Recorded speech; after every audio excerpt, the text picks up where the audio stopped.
tersungkur lalu menangis.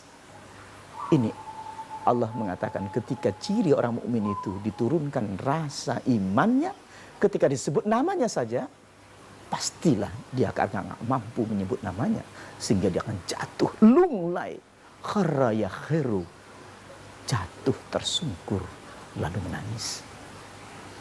Apa yang dirasakan lagi? Aku merasakan ketika disebut nama Allah. Kalikrikum aba'akum au asyadda dzikra. Ketika aku sebut nama Allah, rasanya seperti rindu pada ayah.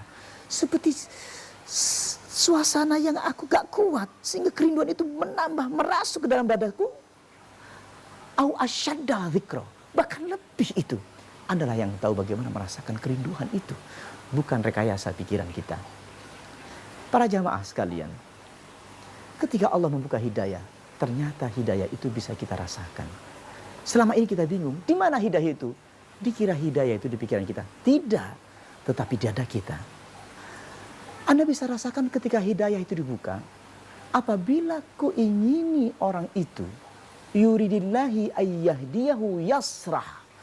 Ketika ku ingini hati hambaku untuk kubuka hidayah, prosesnya adalah dadanya kulapangkan, dadanya keluaskan. Sehingga apa yang terasa keluasan? Orang yang hatinya luas, hatinya lapang, muncullah apa? Kelembutan, ketakwaan, kecintaan, dan kenyamanan ketika beribadah, dan kehusyuan muncul. Apa yang terjadi? Karena fahuwa ala nurim mir rabbihi, berupa cahaya menyusup ke dalam dada kita. Ketika dadaku sempitkan, apa yang dirasakan? Seolah-olah dadanya ku angkat, ku tarik sampai ke ruang angkasa.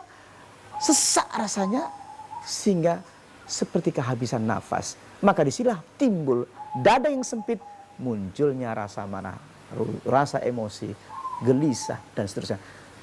Berarti disesatkan dan dibuka hidayah bisa kita rasakan. Sehingga Anda hari ini mencoba ketika engkau berzikir mendatangi Allah, apa yang turun ke dada Anda? Rasanya Anda bisa tahu bahwa dadaku diluaskan atau tidak luaskan. Ketika Anda gelisah, pastilah dada Anda disempitkan oleh Allah. Yas'adu fis sama, seperti sesak, seperti diangkat ke angkasa. Apa yang terjadi?